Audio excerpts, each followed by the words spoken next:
when you guys brought up the BJ thing and like.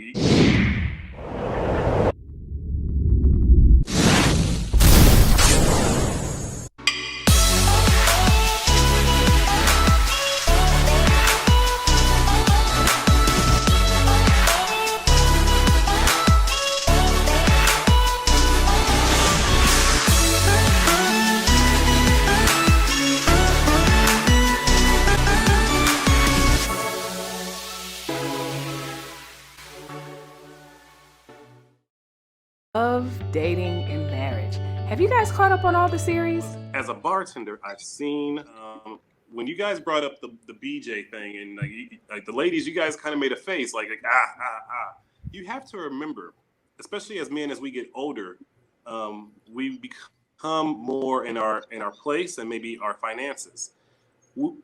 That's why men cheat. The enthusiasm of the blowjob. Like I don't think women and wives and girlfriends understand how hard that is to pass up when somebody is excited to be with you, to please you.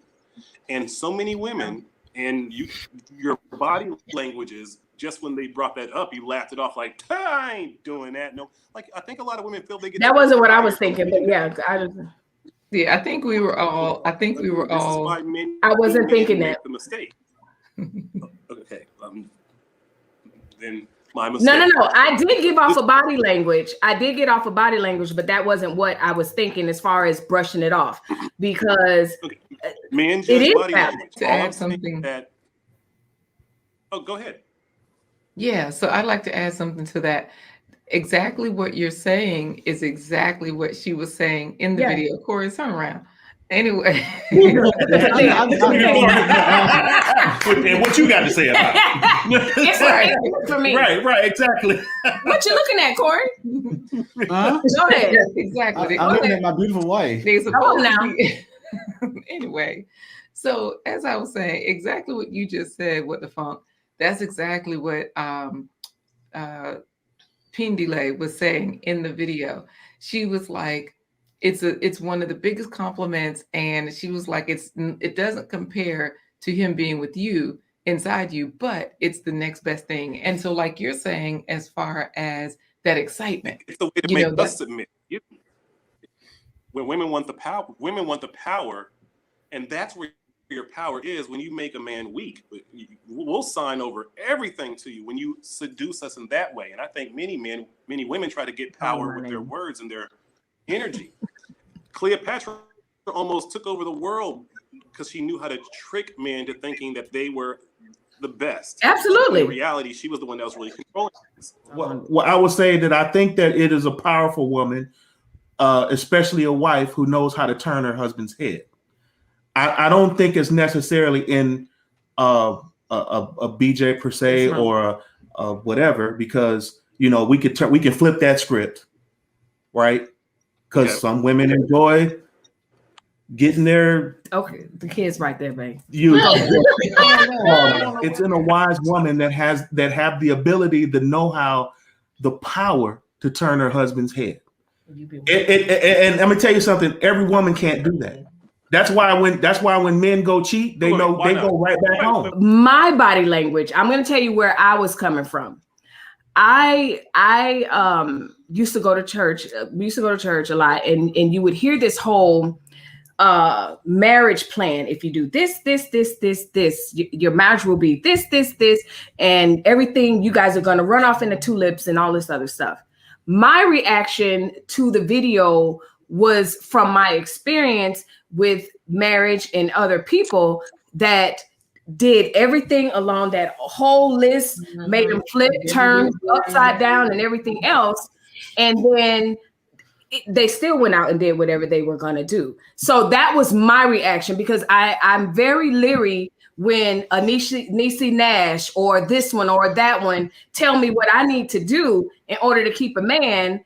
And the truth of the matter is, he don't want to be kept. If he wants to be kept, he'll be kept. But the other part about that is, it's really between him and I. I'm not saying this is the case for him, but he may absolutely detest that for whatever reason. But here comes society saying, oh, all men must like that or whatever. And then and again, this is not the case, but I'm saying he could feel like he's a two-headed monster because they said all men, da da da da da da. So I understand your point, what the funk, but that's what I was coming from when I turned my head, because I'm like, oh God, here we go with someone telling me if I do plan A, B, C, D, E. And I'm telling you, you know, you could flip it off to the positive things, you know, as far as people, we talked about this before in the previous lives about the wedding ring has to be this size and the house has to be this size or whatever. But when we first got married, none of those things were in play, but it took growing together, you know? So yeah, that's what my reaction was. It wasn't anything like that. Can I add something real quick right there? And what the funk, I saw you were going to say something. You know, it worked in reverse for us, so that like, you know, being younger, yes, nails, I was getting those done, ring, oh, I got a wedding ring. Now I never wear my wedding ring, and my nails remain very short, and it's because of our hand drums. So that's one thing that we've done. That's our business. And you have to take off like rings, watches, bracelets, and you can't have nails. Yeah, and it doesn't work for nails. And so it's funny because we just got tired of taking it on and off and switching and trying to, okay, let me put it here. Where did I put it? And so it's so normal for us to not even have it. And I think it's interesting that people will say, you know, like if you have a wedding ring or not, that might mean a difference in public, because it doesn't seem to make a difference for me. I get approached without a wedding ring. And they feel stuck in that.